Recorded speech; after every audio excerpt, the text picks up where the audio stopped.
सबसे पहले एक गलत असम्पशन को ठीक कर लो। अल्लाह ने इंसानों को इसलिए नहीं बनाया कि उसे हमारी जरूरत थी या वह अकेलापन महसूस कर रहा था।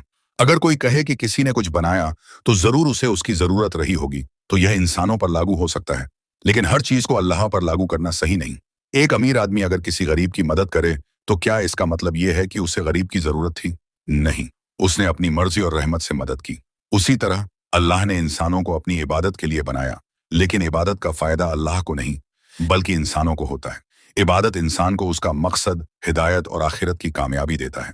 और क्या अल्लाह के पास इमोशंस हैं, तो अल्लाह के लिए इंसानी जज्बात इमोशंस साबित करना सही नहीं।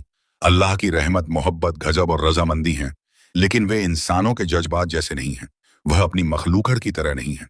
इसीलिए इंसानों का बनाया जाना अल्लाह की किसी कमी, अकेलेपन या जरूरत की निशानी नहीं, बल्कि उसकी हिकमत, रहमत और इख्तियार, विल की निशानी है। सोचो, अगर कोई बादशाह रहम करने वाला हो, इंसाफ करने वाला हो, माफ करने वाला हो, इनाम देने वाला हो, लेकिन कभी किसी पर रहम ही ना करे, किसी को माफ ही ना करे, किसी को इनाम ही ना दे, तो उसकी ये सिफात जाहिर कैसे होंगी?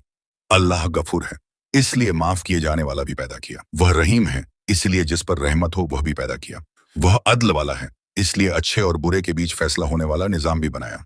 रज्जाक है, इसलिए रिज कर पाने वाली मखलूकड़ भी पैदा की। और वह हर चीज पर कादिर है, इसलिए अपनी कुदरत की निशानियां पूरी कायनात में फैला दी। लेकिन ध्यान रहे, इसका मतलब यह नहीं कि अल्लाह को अपनी सिफात दिखाने की जरूरत थी। जरूरत तो उस पर होती है जिसमें कमी हो, और अल्लाह हर कमी से पाक है। असल बात यह है कि अल्लाह की सिफात कामिल हैं, और उसने अपनी हिकमत से उन्हें अपनी मखलूकड़ के सामने जाहिर किया। यह उसकी रहमत और हिकमत है, मजबूरी नहीं।